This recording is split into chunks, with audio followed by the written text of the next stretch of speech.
Hello, and welcome back to Let's Play Return to Zork. Last time we'd left off, we'd found a ladder leading into the underground and discovered East Shanbar. Now that we're here, let's take a look around and see if we can find anybody who can explain what's going on down here. The general store.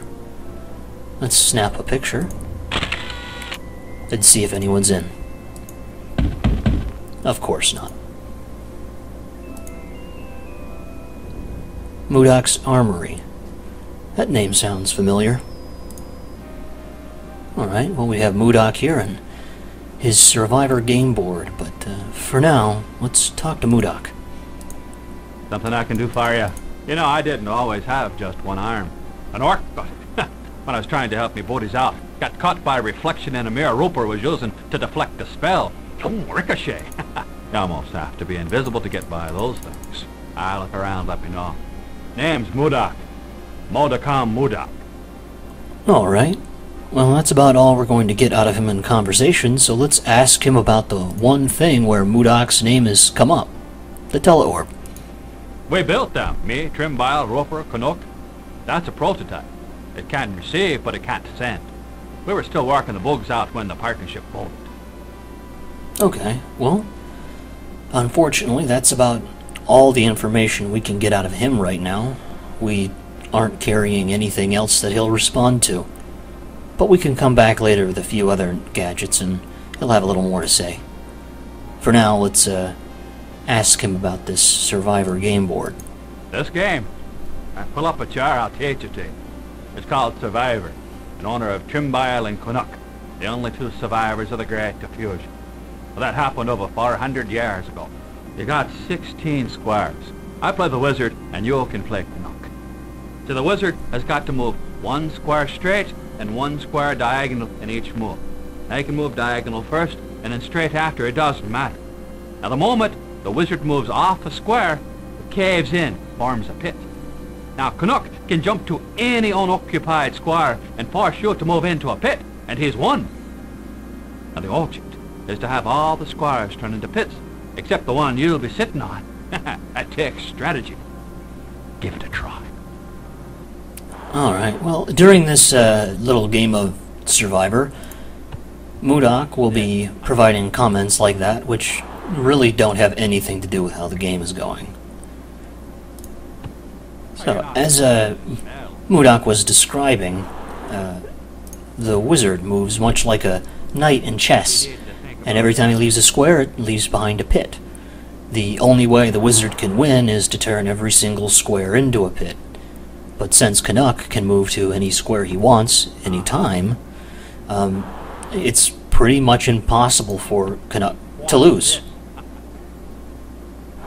Because all you have to do in the end is block the wizard's last move, and the game is over.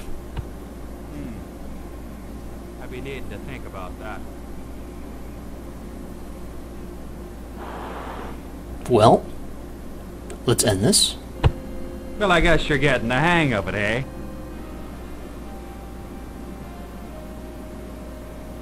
You know, nobody really takes the time to learn this game. You done good. I'd like to give you something that may help you on your way. It's a real fine sword. A little worse for the wear, but Smitty across the way can shine it up for you. Oh, and here's a token. It might come in handy. Alright. Goodies, let's see what he gave us. Alright, a dull and rusty bejeweled sword. Put that away and pick up this coin. Oh, apparently it's a token. In Frobs we trust, and it has a boat on it. It looks a little different than the currency, a Zork mint, so it probably has another use. Well, we should head over, Actually, I just remembered. I forgot to take a picture of Moodock. There we go. Alright, now let's head over to the smithy. Get that sword fixed up. Okay. Let's snap a photo of the blacksmith himself. and see if he has anything to say. Huh? Much like Booze, he's not much of a conversationalist. But unlike Booze, he'll just curse at you if you ask him about anything at all.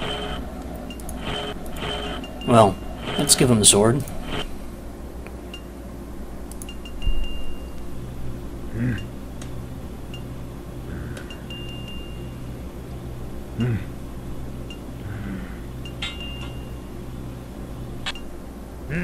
Come back later.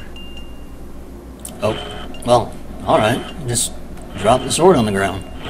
Also, wouldn't working something that shoots sparks out like that without wearing a shirt be kind of painful? Whatever. While we're here, let's snap a picture of the shop. And you'll notice that this is one of the first time in this LP that we've heard CD audio. There were a couple of locations above ground in West Shanbar where there was CD audio, but I was having some technical difficulties getting it to work. But don't worry about it, we'll be heading back up there soon enough, so we'll hear it. Since we're waiting for the blacksmith to finish up with our sword, we should probably take the time to look around the countryside. Facing the bridge that we came in on, to our right is the new mill, and we have straight and left as directions. Let's head back to the new mill and take the other way we could have gone. We can hang a right or left here back into town. A right takes us to Heroes Memorial, the same way that going straight at the bridge would have taken us. Anyway, while we're here, let's take a picture. And explore. We've got left and right as a choice. Let's head right. The Troll Caves.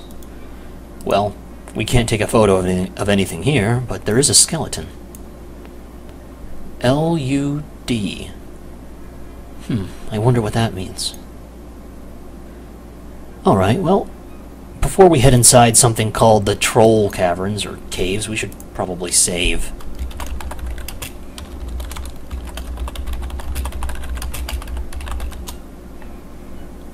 And head inside.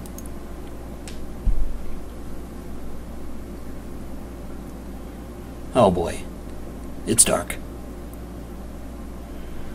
Well, it doesn't look like we can really do anything here except go back.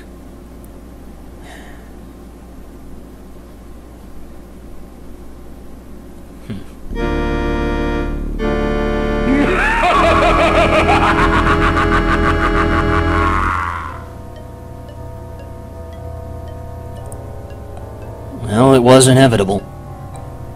It is a Zork game.